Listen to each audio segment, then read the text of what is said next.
নমস্কার, আমি স্বস্তিকা দাস। আজকে আর একটা নতুন ভিডিও নিয়ে চলে এসেছি। এটা খুব ছোট্ট, জাস্ট কয়েকটা আমাদের নার্সিংয়ের বিষয় নিয়ে বলতে চাইছি। যে নার্সিংয়ের একটা প্রধান কাজ হচ্ছে যে নার্সিং কেয়ার প্ল্যান করা। তো এই নার্সিং কেয়ার প্ল্যানটা সকলে ঠিকমতো বুঝে উঠতে পারে না। প্রথমে কি করব, কিভাবে লিখব, কিভাবে করতে হবে বুঝে উঠতে পারে না। তো একটা সহজ পদ্ধতি আমি বলে দিচ্ছি।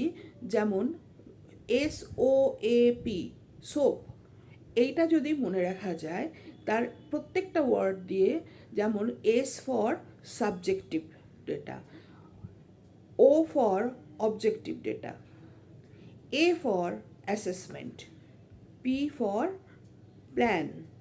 তাহলে এখানে কি হলো? SOAP, subjective data, objective data, assessment and plan. তো সাবজেক্টিভ ডেটা বলতে বোঝাচ্ছে যেটা সাবজেক্ট মানে পেশেন্ট বলছে, সেটাকে বলছে সাবজেক্টিভ ডেটা। অবজেক্টিভ ডেটা বলতে কি বোঝাচ্ছে? যেটা নার্স দেখে বুঝতে পারছে, চেক করে বুঝতে পারছে, তাকে বলা হচ্ছে অবজেক্টিভ ডেটা।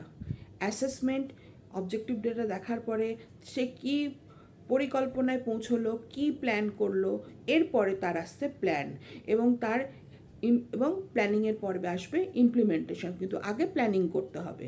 তো একটা উদাহরণ দিয়ে বলি। সাপোজ পেশেন্ট বলল যে আমার খুব শীত করছে। তো শীত করতে পারে, প্রথম যেটা নার্সের মাথায় আসবে, পেশেন্ট সাবজেক্ট বলল যে আমার শীত করছে। অবজেক্টিভ ডেটার মধ্যে নার্স কী করবে?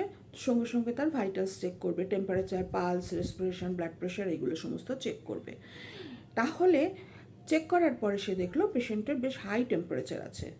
এবার সেই টেম্পারেচার বিভিন্ন কারণে আসতে পারে। এই ডিসিশন মেকিংটা হচ্ছে নার্সের ট্রু অবজেক্টিভ ডেটা। তো সেই ডিসিশন মেকিংয়ে কী আসছে? তার প্রথম যেটা হচ্ছে, তাহলে তাকে কি করতে হবে, সে পেশেন্ট পোস্ট অপারেটিভ পেশেন্ট কিনা, তার আগে অপারেশন হয়েছে কিনা, তাকে অন্য কোনো কারণে জ্বর আসছে কিনা, কী ধরনের জ্বর আসছে, এর আগে কোনো রকম জ্বরের কোনো স্পেল আছে কিনা, এই সমস্তগুলো নার্স তখন কনসিডার করবে। এবং সেটা হচ্ছে গিয়ে তার অ্যাসেসমেন্ট।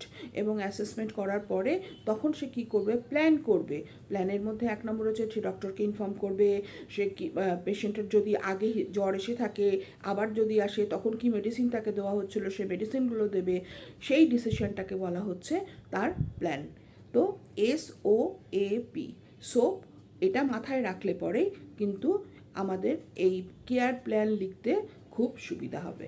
ধন্যবাদ।